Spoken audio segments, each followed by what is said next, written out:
They said she was half animal, raised wild, unfit for decent company. But Samuel looked past the dirt and snarls and saw the girl beneath. What he didn't expect was that she'd see him more clearly than anyone ever had.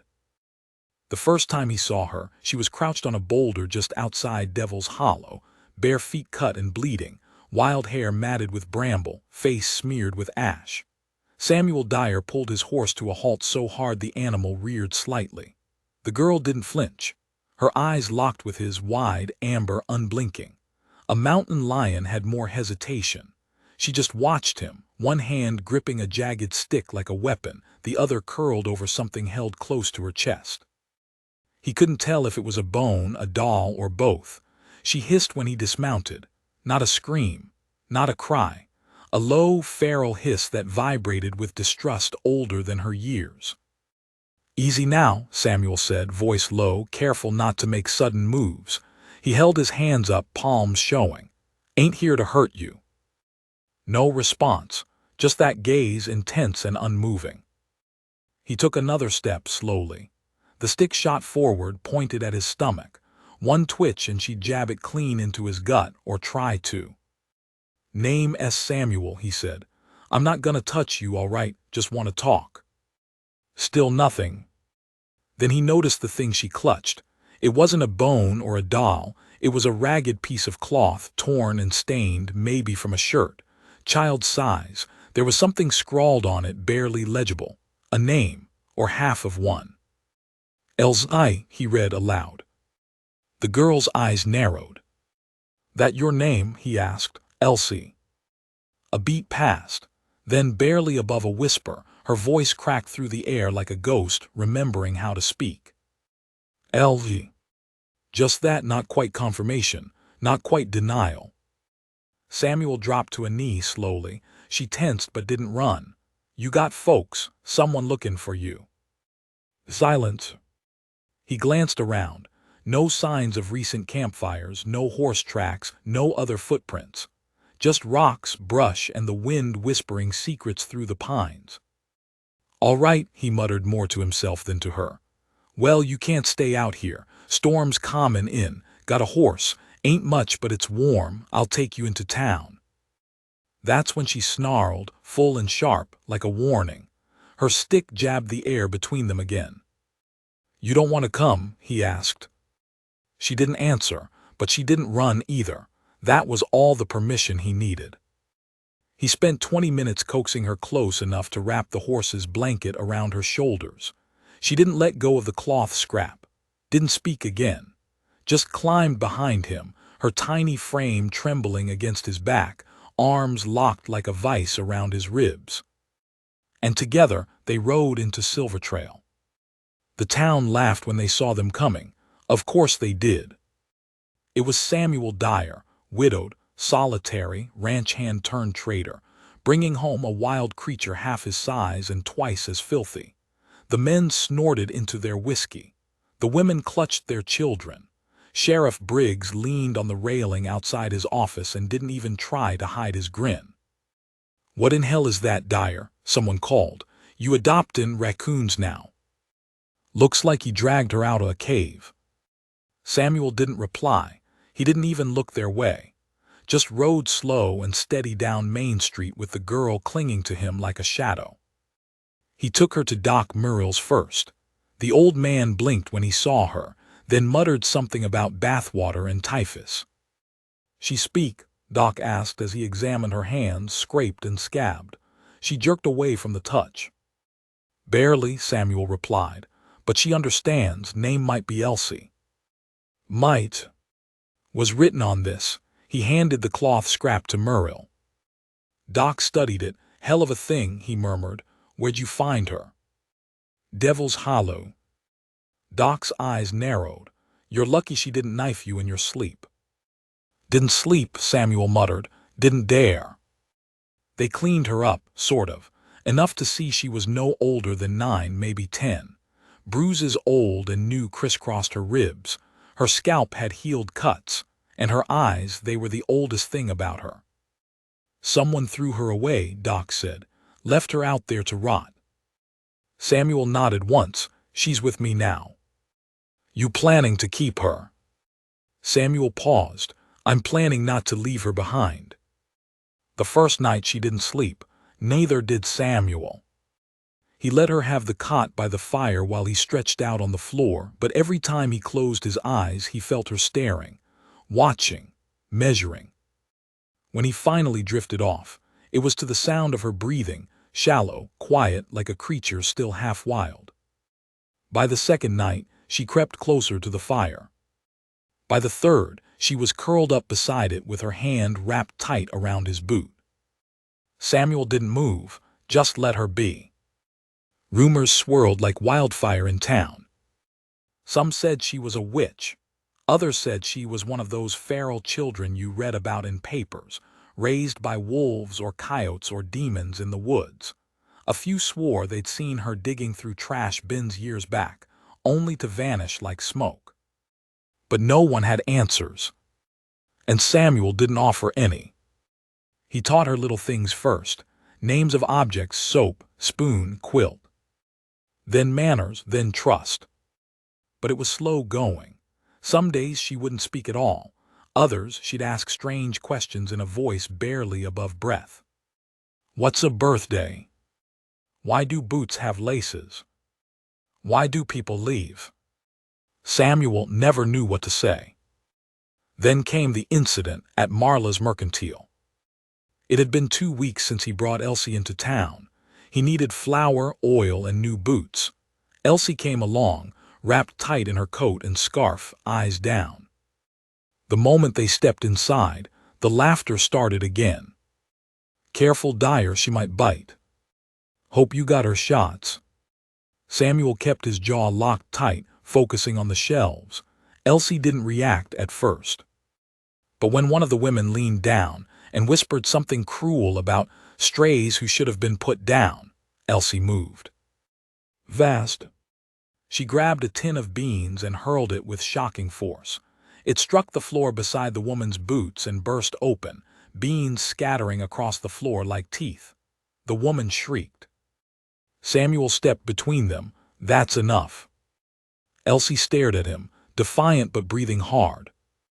The store fell silent. Samuel turned slowly to the woman. You all right?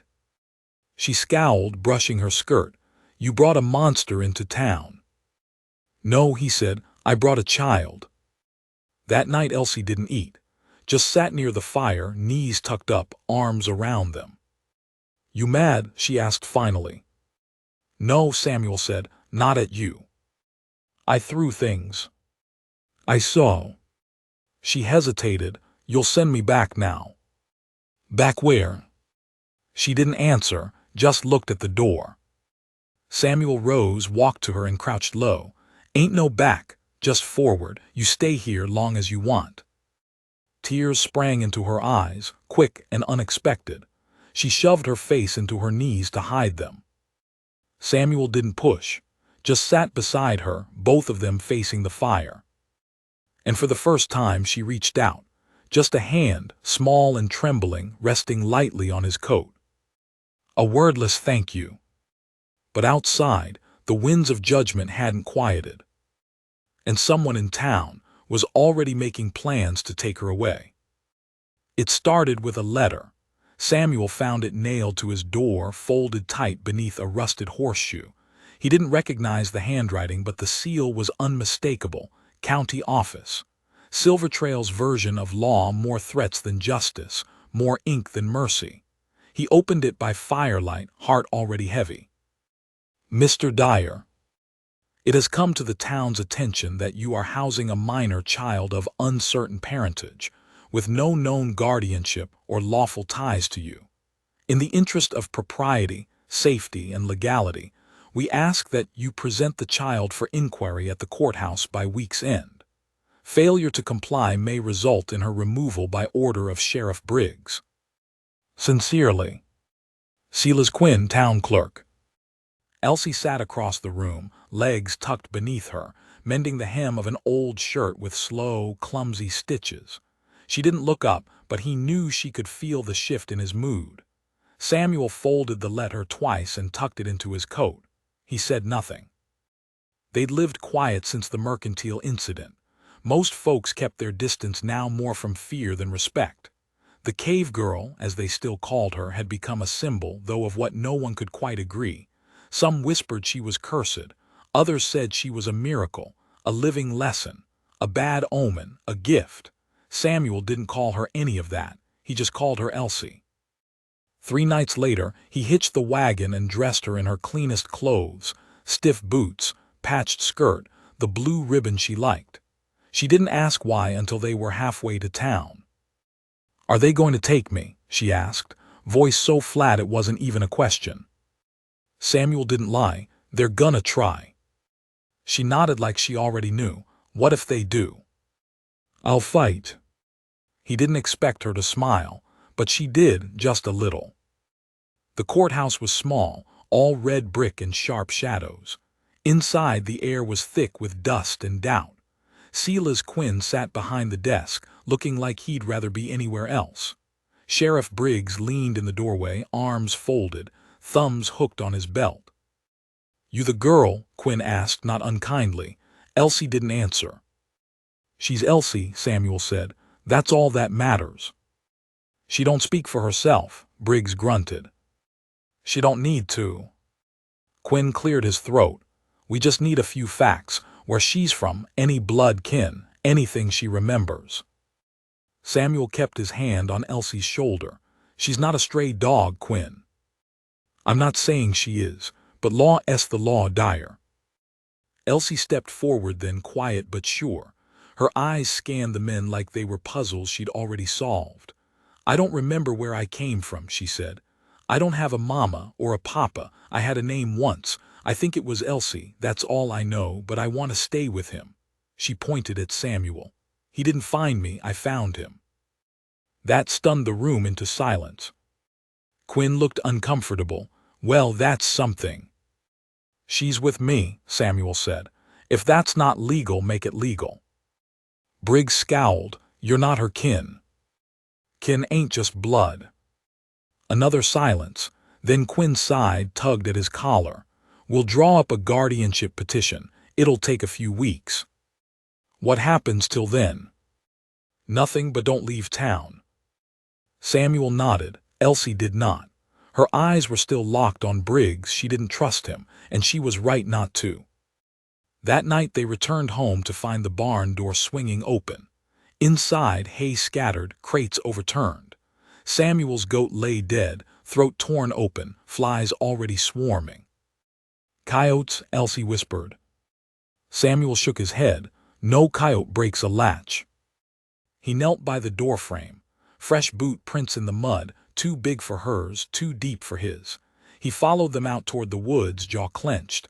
They stopped just beyond the tree line. Whoever it was had stood there a while, watching, waiting. Elsie stood beside him, staring at the same spot. "Someone doesn't want me here." "Someone is making a mistake." They slept with the rifle loaded that night. Elsie kept a knife under her pillow. She'd found it herself weeks ago, buried in a pile of scrap at the back of Samuel's shed. A rusted thing, barely more than a shiv.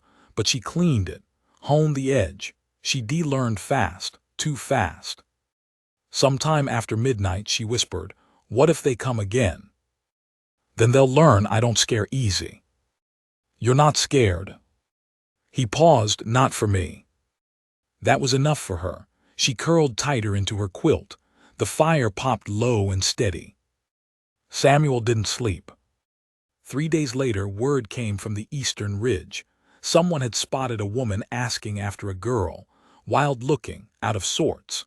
Burned scars on her hands. She called herself Mother June. Samuel heard about it at the feed store. "Real piece of work," said Bert Tully. "Talked to herself. Asked if we'd seen her daughter. Said the girl wandered off into the rocks 6 years ago." "Did she say her name?" "Elsie, that's what caught my ear."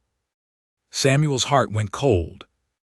He found Mother June 2 towns over, hunched behind a burned-out chapel, muttering into the dirt. Her hair was gray and matted, her fingers twitching as if still holding things long lost. "I know you," she said when she saw him. "You got her." I might. She giggled high and wrong. I gave her to the mountain. She weren't right. Eyes too big, voice too quiet. Mountain would fix her. Samuel stared. You left her to die. She's alive, ain't she? He stepped back. You're not getting near her. Mother June grinned. She's mine. She'll hear me calling. When he returned, the house was empty. No broken doors, no signs of struggle, just silence. He ran, called her name, checked the barn, the shed, the stream behind the hill. Nothing. Panic settled like ice behind his ribs. Then movement near the edge of the woods. She emerged slowly, barefoot, clutching a rabbit to her chest. Her eyes were calm. I went hunting, she said. Samuel dropped to his knees. Relief crashed through him so hard he couldn't speak. I saw her, Elsie said softly. He looked up. Who? The woman, the one who left me. She was watching.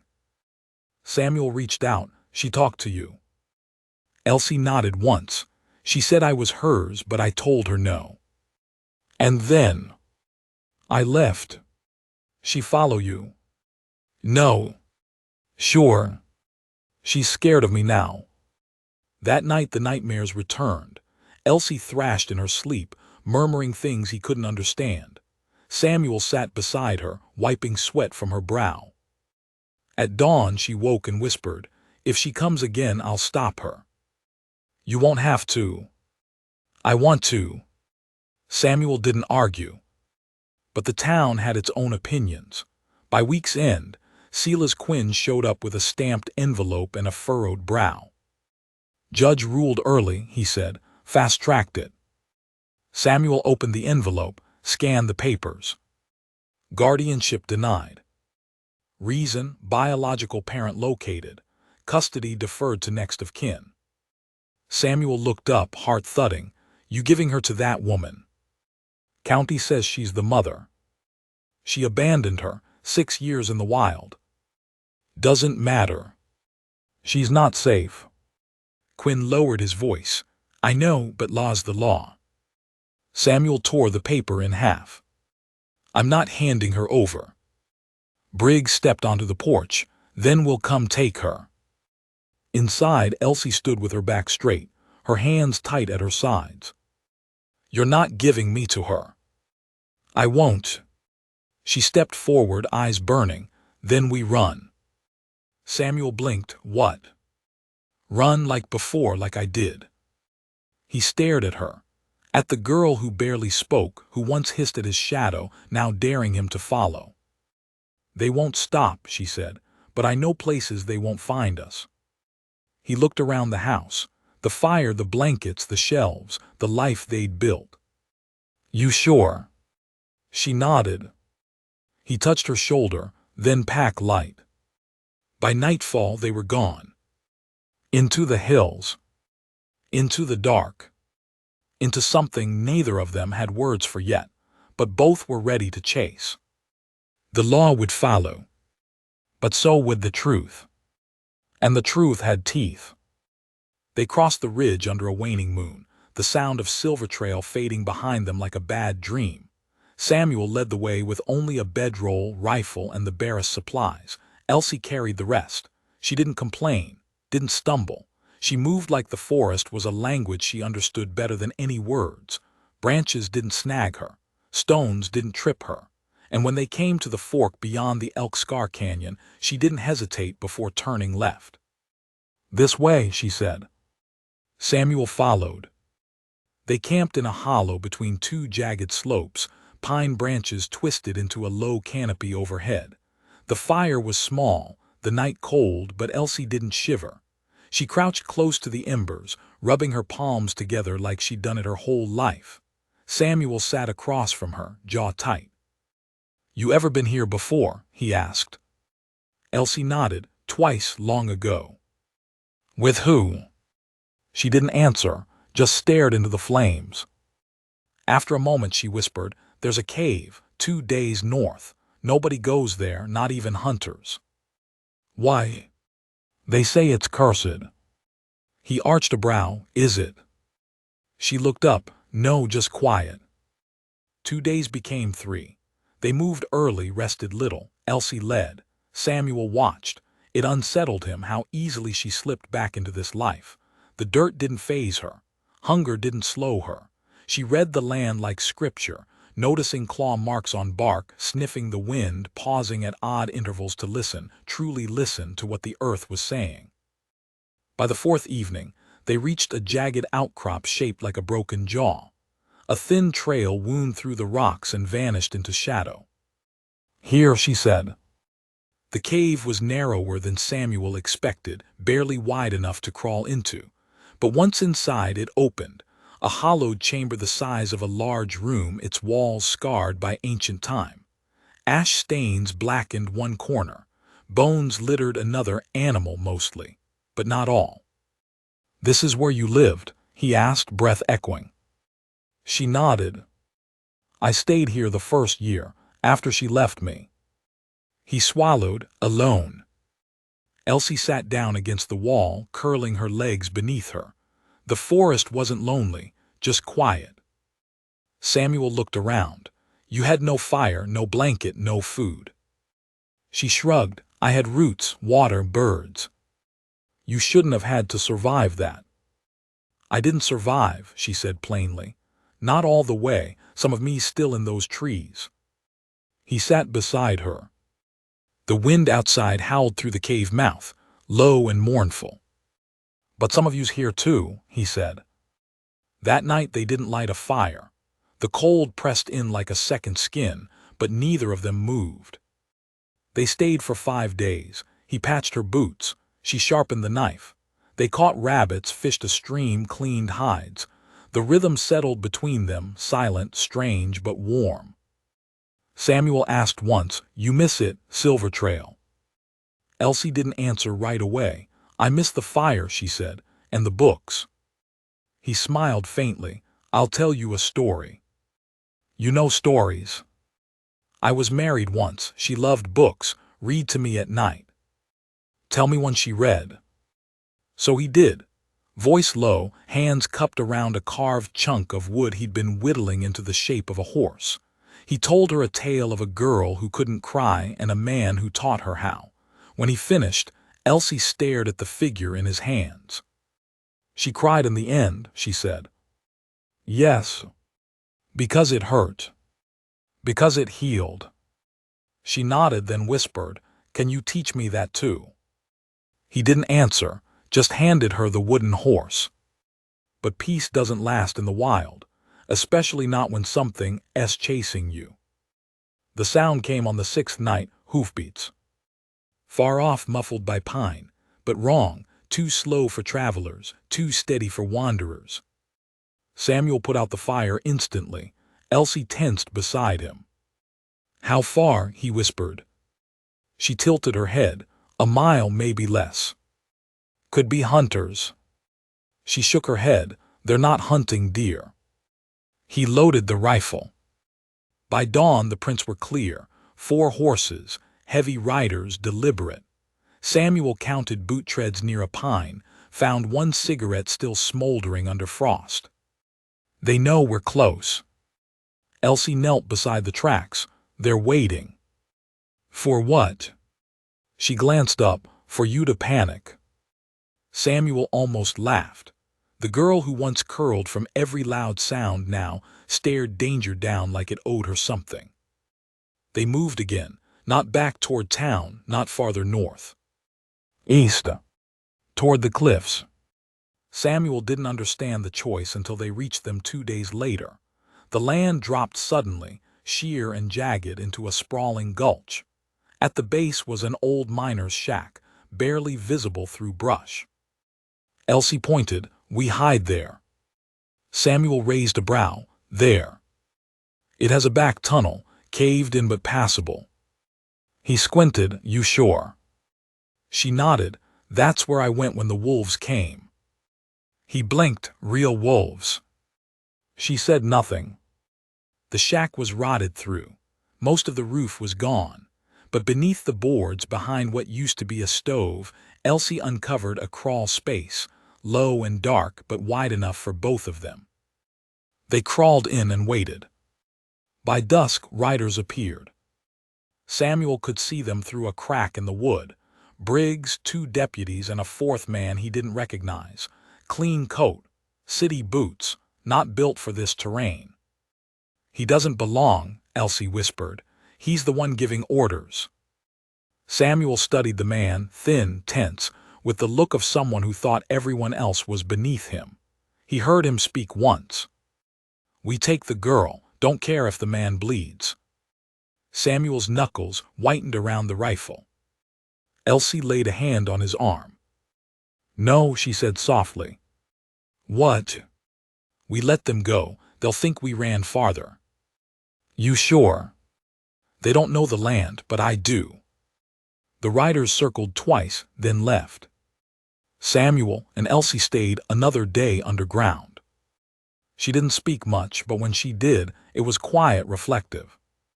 "I thought I hated people," she said, "but it wasn't people, it was being seen wrong." Samuel nodded slowly. "People see what they want. I think you see what's real." He met her gaze. "You make me feel real," she added.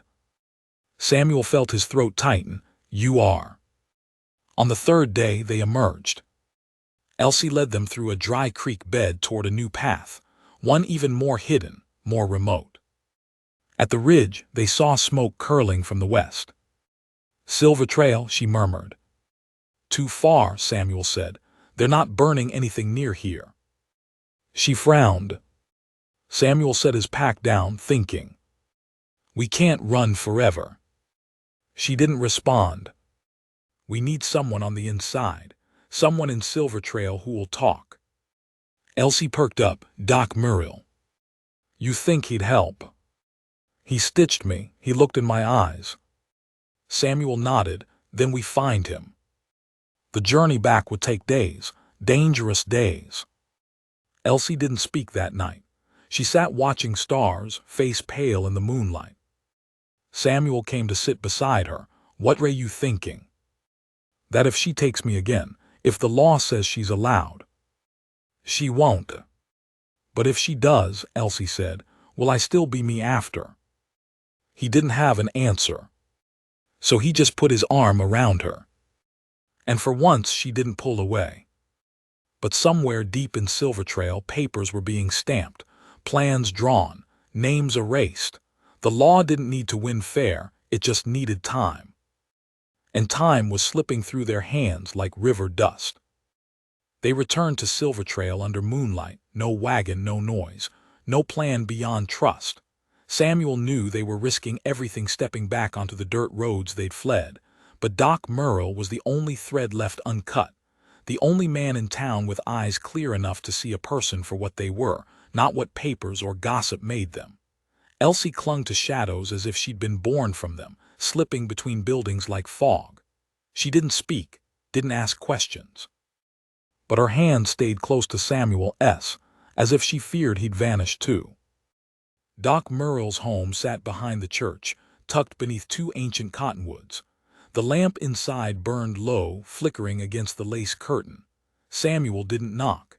He stepped inside with Elsie close behind, and the doctor, half asleep in his chair, shot upright with a gasp and dropped his book. "Christ Dyer." "Keep your voice down," Samuel hissed. Muriel blinked hard, then stood. "I thought you de-skipped the territory." "Almost did. Then we heard about the custody ruling." Muriel's face hardened. That was a farce. Judge Harmon pushed it through before even reading the statements. "Who's behind it?" Samuel asked. "Quinn's too scared of his own pen to pull this." The doctor motioned them deeper into the house. "Not here. Too many ears on this town now." They ducked into his back room, once a pantry, now a sort of quiet office with dusty windows and floorboards that creaked under every step. Muriel poured water, not liquor, and watched Elsie carefully as she sat, quiet and still, by the hearth. "I read what little they let me see," he said. "This isn't about law, it's about making an example." "Of who?" Samuel asked. "Of you," Muriel said. "Of anyone who thinks they can rewrite the town's rules. Briggs has been working with a man from the city, Elias Vaughan. Calls himself a child welfare advocate, but he's nothing of the sort. Runs placement centers in the capital. Real purpose is money. Samuel stiffened. They're taking kids. Collecting them, Merrill corrected grimly. The poor ones, the quiet ones, the ones no one comes looking for. Elsie didn't move, but Samuel saw her hands clench. I need proof, Samuel said. Enough to make people look twice. Merrill reached beneath the floorboard and pulled out a tin ledger, cracked leather binding stiff with age. I've been keeping records, he said. Dates, names, where they go, who signs the transfer, but it's dangerous. I don't care. I figured that's why I copied it to a wire draft, sent it to a cousin in Dallas. But if they take me, if they search this place, this copy goes up in smoke. Samuel took the book carefully. Then I'll hide it. Good, Merrill said, because if they find it, they'll burn more than paper. They slept in the loft of Merrill's barn, cloaked in hay and darkness. Elsie stared at the rafters for hours, eyes refusing to close. She's in town, she said quietly. Samuel turned toward her, Mother June. She never left. He nodded, you sure? I smelled her. He didn't ask what that meant. Some instincts don't need explaining. By morning, Silver Trail felt like a different town. Posters had gone up overnight, official notices, nailed to doors and lampposts. Notice of Child Protection Order. Effective immediately by Judge Harmon's ruling, the minor child known as ELSIE, no surname, is to be remanded into the temporary custody of the Territorial Placement Authority until further review. Any persons found harboring said child will be subject to charges of obstruction, abduction, and endangerment. The town had no mayor, no real government, but it had ink and stamps, and that was enough to make a lie real. Samuel ripped one of the notices from the general store window. Behind him, Bert Tully winced. You're pushing it, Dyer, he muttered. So are they, Samuel said. Bert hesitated. I saw her, that girl. When she looked at me that day in the store, it's like she wasn't scared. Not of me, not of anyone, made me feel like I was the one ought to be ashamed. You were, Samuel replied. Bert looked away. Samuel went back to Merrill's. Elsie wasn't there. The barn was empty. So was the kitchen. Her boots were gone. He found her just past noon, kneeling in front of a grave behind the chapel. A small wooden cross, no name. Just a date, 6 years ago. I don't remember this, she said. Is it yours? He asked. She nodded. She left me here, said I was dead, said the ground would keep my secret. Samuel crouched beside her. She'll try again, you know that. She won't succeed this time. He wanted to believe that, but law didn't need to be right. It just needed to be written. By dusk, word came that Briggs had a warrant. They came for Doc Merrill first. No trial, no warning, just boots and fists, and a shutter kicked in. Samuel watched from the stable roof as the doctor was dragged out, blood on his collar, still clutching at the floor. Elsie didn't cry, but her hands were shaking. We run again, she said. Samuel didn't move. No.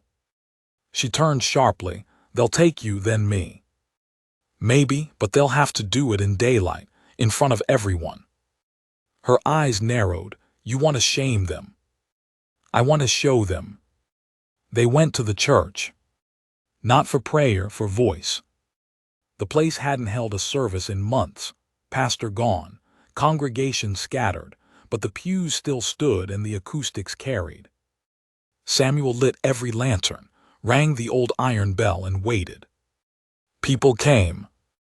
Some curious, some skeptical, some out of guilt. When the church was half full, he stepped up to the pulpit, ledger in hand. You've all seen the posters, he said. They want you to think I took something that wasn't mine, that she doesn't belong, that she's not real. but the only thing not real is what they're selling as truth. He opened the ledger, read names, dates, places, paused on a girl called Hattie Pike, age 9, sent to a farmstead outside Cheyenne, died 3 months later. Work accident, the note said. He read the next name. And the next. He didn't cry, but his voice shook. She's not the first, he finished, but I swear to you by all that's left of my name she'll be the last. Briggs stormed in midway through. You're interfering with law proceedings, he barked. Samuel turned slowly. Is that what this is? Briggs gestured. Deputies surged forward. The crowd parted. Then stood still. Bert Tully stepped into the aisle. Let's hear the girl. Briggs froze. Samuel nodded. Elsie. She stood small, silent. Then she walked to the front. Every step rang like thunder. She faced the room. I was born from a woman who thought silence was safer than love, she began. She left me to the rocks and called it mercy, but I didn't die. I learned. She met their eyes, one by one. You can call me wild, you can call me lost, but I know what a home is, and I found it, not in blood, but in firelight, in stories. In the man who never asked what I'd done to deserve kindness, just gave it anyway. She stepped back. Silence fell. Briggs said nothing, just clenched his jaw and left. That night they waited for the retaliation. But none came. Not then. The ledger was gone by morning. Stolen or burned, it didn't matter. The words had already taken root.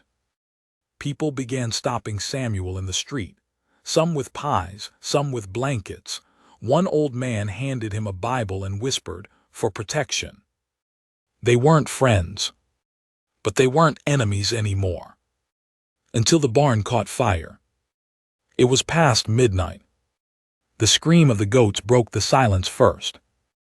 Samuel ran barefoot into smoke, yanking open doors, cutting ropes. Flames licked up the rafters. Horses kicked against stalls. He got 3 animals out before the roof caved. Elsie was already outside, soaked blanket in hand, slapping sparks from the henhouse. They didn't sleep. Just watched it burn. No note, no name. But the message was clear. The town had shifted, but not all of it. In the morning, Doc Merrill was gone. Jail cell emptied, blood on the bars. Sheriff Briggs denied involvement. Samuel knew better. And when he told Elsie, she didn't flinch. She picked up the knife. And for the first time she said, "We fight." The air was thick with ash for days after the fire, clinging to clothes and skin, settling in the lungs like regret. Samuel buried the last of the animals behind Merle's house with Elsie standing beside him, silent and still, the shovel in her hand even though she hadn't touched it. Her face was streaked with soot that she hadn't bothered to wipe away, and her eyes watched the tree line as if waiting for something worse to step through. She didn't ask where the doctor had gone. She didn't need to.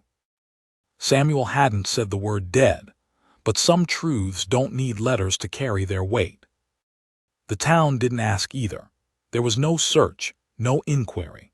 Sheriff Briggs posted a vague notice about temporary transfer to central custody, and then took down the flyers 2 days later, as if erasing the words could erase what everyone had seen. But they couldn't erase the burn marks across the barn's skeletal frame, nor the lingering silence on the church steps, where Samuel now stood every morning like a sentry.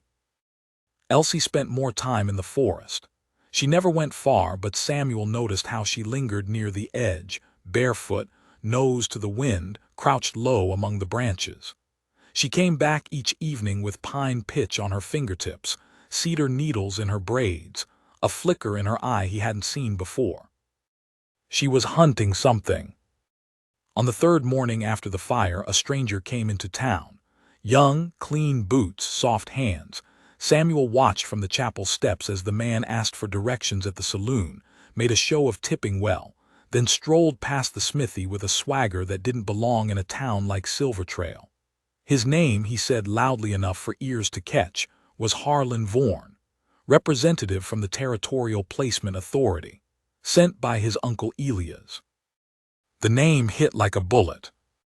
Samuel stepped down from the steps slowly, arms crossed, waiting as Vaughan approached.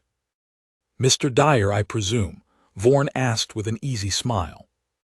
"You presume wrong," Samuel replied. Vaughan chuckled. "Well then, let me start over. I'm here on official business.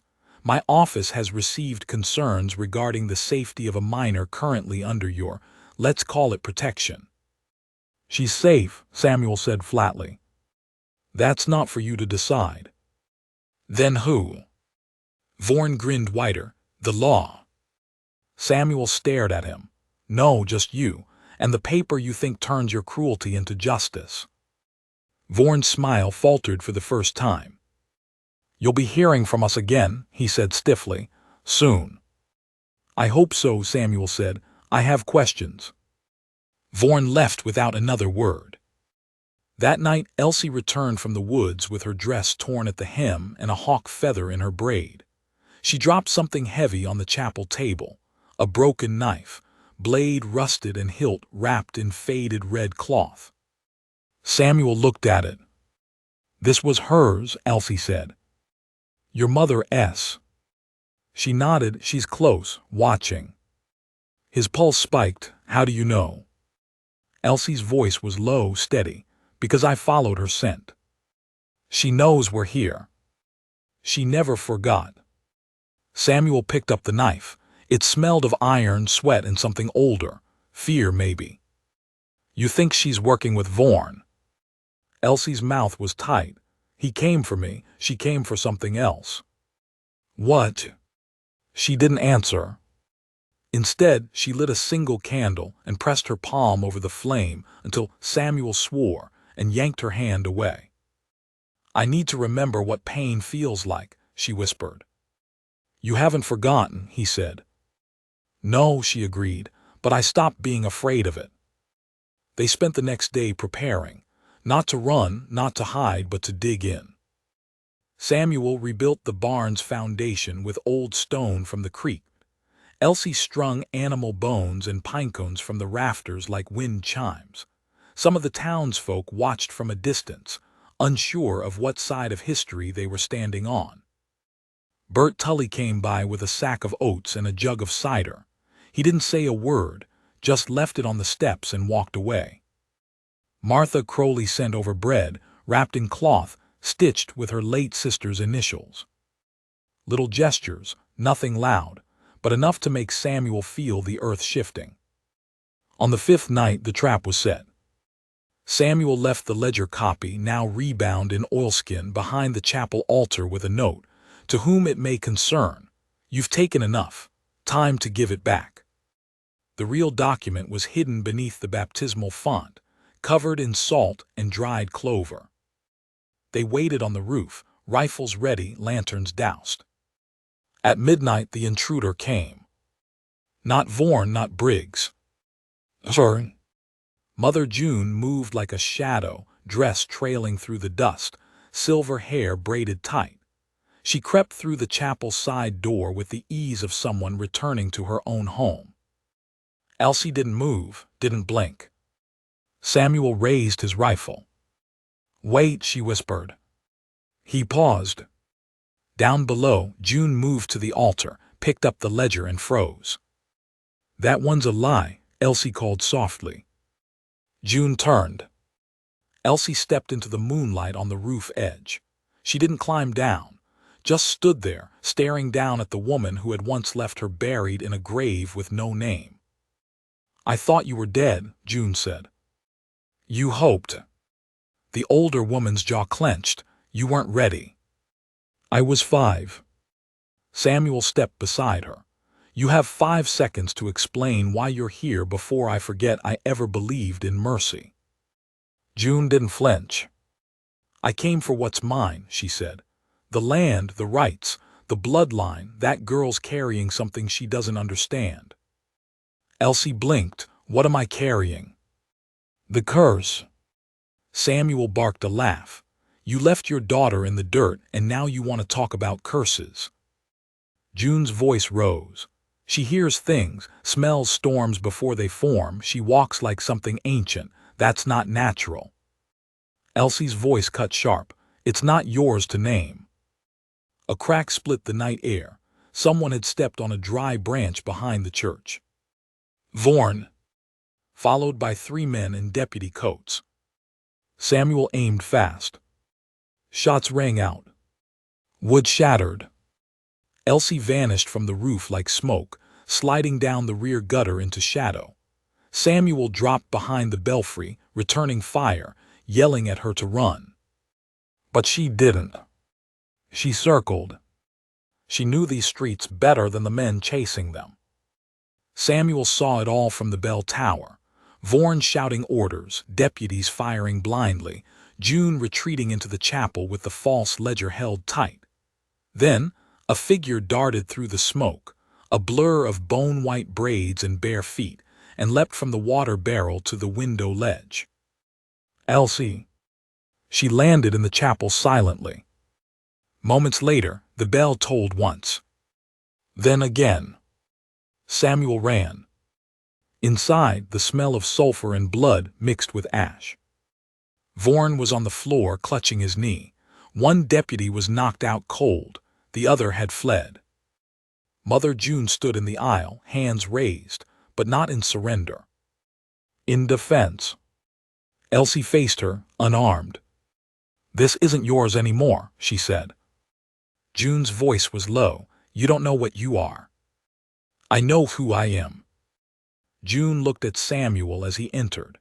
You think love can fix what's in her bones, what's been passed down since the first girl who heard the trees talk back. Samuel didn't reply. Elsie did. It wasn't a curse, she said. It was a gift, you just couldn't carry it. Then she reached forward, touched her mother's chest. June flinched like it burned. And collapsed. Samuel dragged Vorn out into the street and left him there for the town to see. Bert arrived first, then Martha, then the shopkeep's daughter with a scarf she held like a shield. By dawn, the town knew. Not just about the papers or the curse, but about truth, about what was taken, what was earned. Elsie stood on the chapel steps as the sun rose, hair tangled, eyes wide, blood on her knuckles. And no one dared call her a cave girl again. No one touched Mother June's body. They didn't dare. It lay cold in the center aisle of the chapel, arms folded across her chest like she'd posed herself that way. Eyes shut, no sign of pain on her face, just the faintest trace of surprise. Samuel had seen plenty of death in his time, but this one felt different. It wasn't the silence she left behind, or the way Elsie stood over her without shedding a single tear. It was the absence of weight. Like the moment she stopped breathing, something else lifted too, something heavy, mean, and buried so deep in the town's ribs that no one had known it was there. They buried her without words. Not out of cruelty, but because no one had anything to say. Just a shallow grave at the far edge of the chapel yard, beneath a crooked cedar tree. No stone, no cross, no name. When Samuel returned to the house, he found Elsie crouched in the doorway, her bare feet dusty, her hands stained with dirt that wouldn't wash off. She didn't look up. I didn't kill her, she said. I know, Samuel replied. She died when I touched her. Maybe she'd been dying for years. Elsie finally looked up, eyes hollow but not empty. She was afraid of what I am. And what are you? She paused for the first time, then whispered, free. The town changed after that, but not all at once. Silver Trail was a place slow to heal, slower still to admit it needed healing at all. Some folk looked away when Samuel passed, others nodded stiffly, like that tiny motion was all they could afford. Bert Tully started standing outside the saloon at sunrise, keeping watch without saying so. Martha Crowley began teaching girls to read down at the old dry goods shop every Saturday afternoon. No one mentioned Briggs anymore. No one had seen him either, not since the chapel fire. But the most noticeable change wasn't in the people. It was in the quiet. The weight of judgment, the kind that had hung over everything like fog, was gone. And in its place, uncertainty. The good kind, the kind that let things grow. 2 weeks passed without incident. Then a letter arrived. No stamp, just a wax seal pressed to folded paper and left on the chapel doorstep. Samuel opened it with a knife. Samuel Dyer, we are aware of your current harboring of a minor previously under jurisdictional review. Per recent developments, including the unconfirmed death of Elias Vaughn's field representative and reports of misconduct, we will be dispatching a formal investigative unit to Silver Trail within 5 days. Compliance is expected. Failure to cooperate may result in full territorial intervention. Respectfully, Caroline Finch, Chief of Placement Review. Samuel read it twice, then handed it to Elsie. Her only response was a single breath, sharp and quiet. "We leave," she said. "No," Samuel replied. "We stay, but we show them something they've never seen before." He went to the mine first. It had been shut down for years.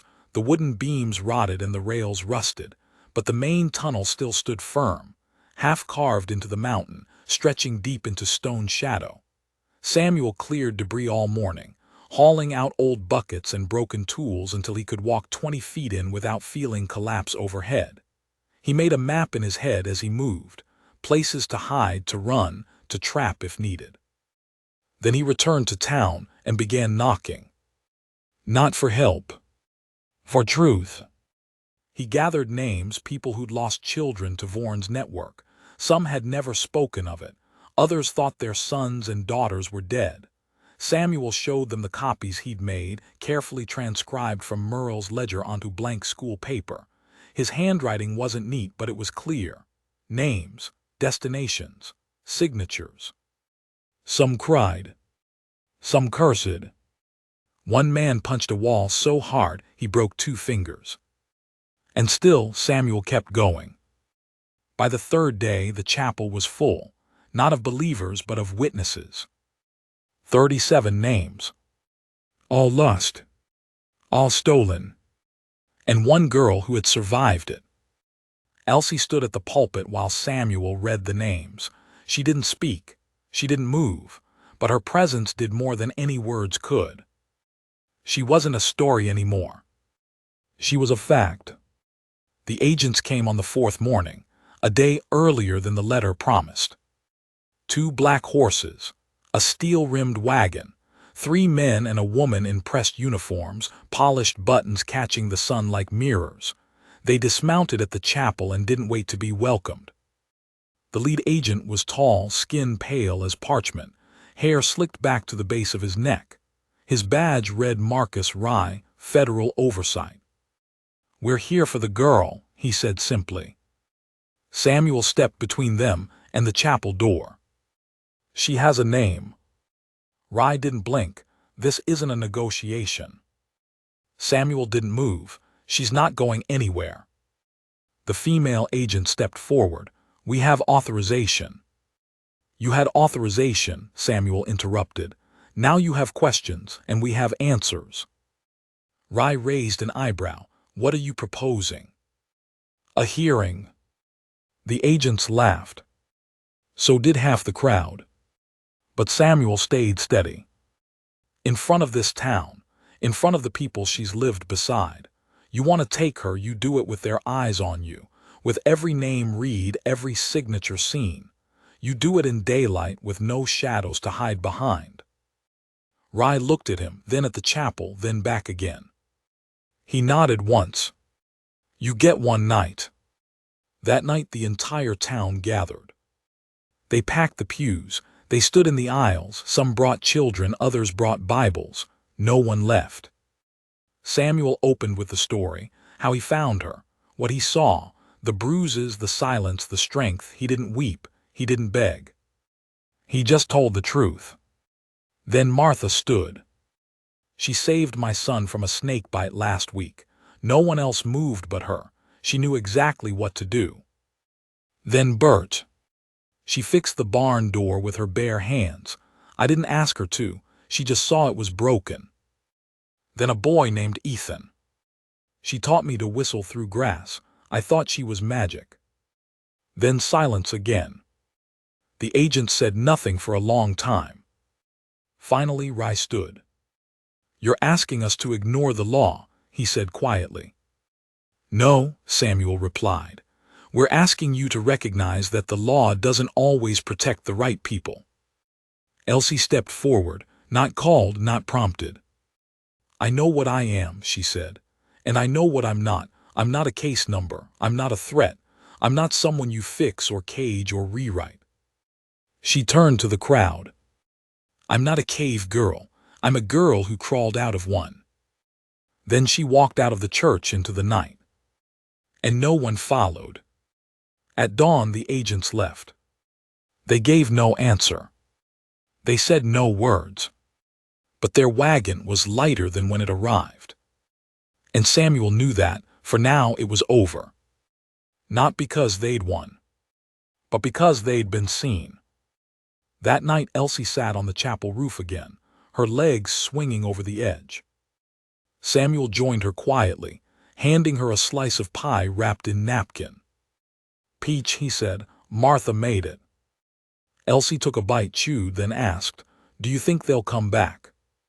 "Maybe." "Do you think she'll ever stop haunting me?" He looked out over the dark town, the wind brushing his face like a whisper. "No," he said finally, "but I think you'll stop fearing her." Elsie nodded.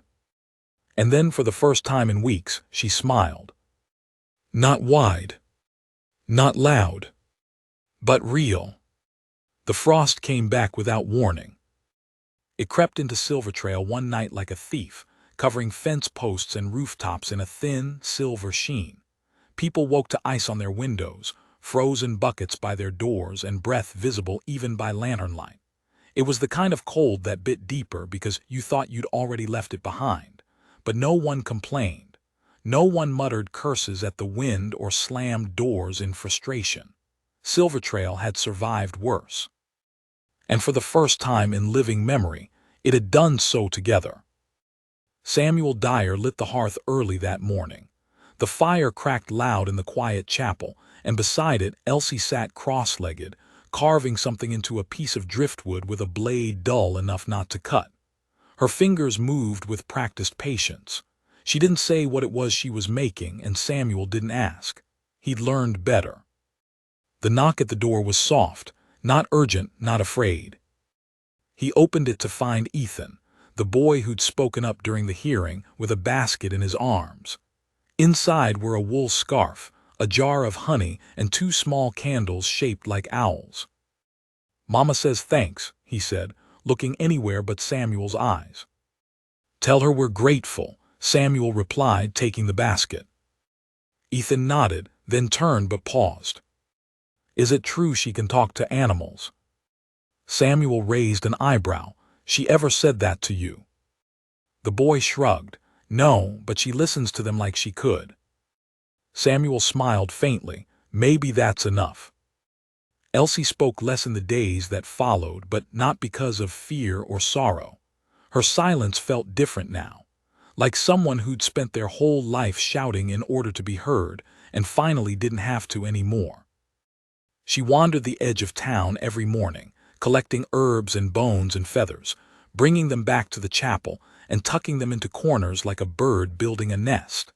She hung sprigs of sage over the windows and tied small bundles of cedar bark behind each door. When Martha saw them, she whispered that her joints didn't ache so badly anymore. When Bert saw them, he nodded without a word and began carving a charm of his own. The town didn't call it magic. They called it Elsie. But peace has a rhythm, and rhythms are easy to track.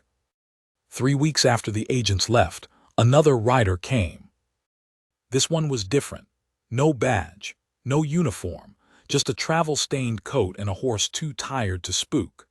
The rider dismounted slowly, every motion careful, like someone recovering from wounds he hadn't earned in war. His face was sun-worn, lined with regret. His left eye was covered by a patch, and his right hand never strayed far from the revolver at his hip. He asked for Samuel by name. And when Samuel stepped outside to meet him, the man removed his hat and spoke in a voice hoarse from dust. "My name's Will Calder," he said, "and I think I'm her father." Samuel didn't speak. Not right away. The man didn't press, just stood there hat in hand waiting. After a long silence, Samuel opened the chapel door. Elsie stood at the far end of the hall, a candle in one hand and the driftwood carving in the other. She looked up when she heard the voice. Her gaze locked with the man's, and for a moment everything stopped. Then she turned and walked outside. Not away. Just past him. Samuel followed. Calder did too. They ended up in the old barn, half collapsed but still standing strong where it counted. Elsie sat on the edge of a trough and studied the stranger through narrowed eyes. "You're not him," she said. Calder nodded slowly. "No." "Then why say you are?" He took a breath. "Because I loved your mother once, a long time ago, before she became, whatever it was she became, and because she told me about you years ago, said she'd given you to the earth, buried you to protect you from what she carried, but I never believed it." Elsie didn't move. Calder stepped closer, but not too close. "I've spent every day since trying to find what she left behind. Didn't know if it would be a grave or a ghost. Didn't expect it to be someone who survived." Elsie's voice was flat. "You came to take me." "No," he said quickly. "I came to give you something." From his coat, he pulled out a small wooden box. He set it gently on the barn floor and stepped back. Elsie opened it. Inside was a ribbon, faded blue, frayed at the ends, and beneath it a locket. Inside the locket, a charcoal sketch of a woman, younger than the one who had died in the chapel, laughing, eyes bright. "I drew that," Calder said quietly, "before she changed." Elsie touched the edge of the drawing. And for the first time she cried. Not loud. Not broken. Just a single tear down one cheek, like something too old to name had finally loosened. Calder stayed one night, no more. He asked for nothing, promised nothing, just helped Bert patch the smithy roof and left a stack of old maps by the chapel door marked with places he'd searched. He didn't hug Elsie goodbye, didn't need to. When his horse vanished over the ridge, she stood watching until the wind picked up, blowing her hair across her face. Then she turned and walked back into town like she'd always belonged. Because she did. Spring came early. The frost melted fast this time, giving way to wildflowers that sprang up between the chapel stones and along the dusty trails. Children began leaving small tokens on the steps, twined dolls, polished stones, feather bundles, not out of fear. Out of faith. They started calling her something new. Not cave girl, not witch. Just Elsie. And that name held power. She started teaching the other girls things she remembered, how to find water in dry soil, how to listen for birds before storms, how to walk without leaving tracks. She didn't call it teaching. She just did it, and they followed. Samuel watched from the sidelines, feeling something he hadn't felt in years. Not pride. Hope. One evening, as the sun dipped low behind the pines, Samuel found Elsie sitting on the chapel roof again, her feet dangling, the wind in her braids. He climbed up beside her, joints creaking more than they used to. "You're thinking," he said. "I'm always thinking," she replied. "What about tonight?" She hesitated, then smiled. "The future." Samuel raised an eyebrow. "Yours." "Ours." She pointed toward the trail that wound out of town, past the old quarry, and through the pass where the trees grew thickest. "I think we should build something out there," she said. "A school, not with books, with bones and bark and things that last longer than ink." Samuel smiled. That sounds like the most dangerous thing I've heard all year. Good, Elsie said. Let them be afraid, but let them know why. The stars came out one by one, and Silvertrail slept easy. Not because the danger was gone, but because someone was watching. And she wasn't afraid anymore. She never would be again.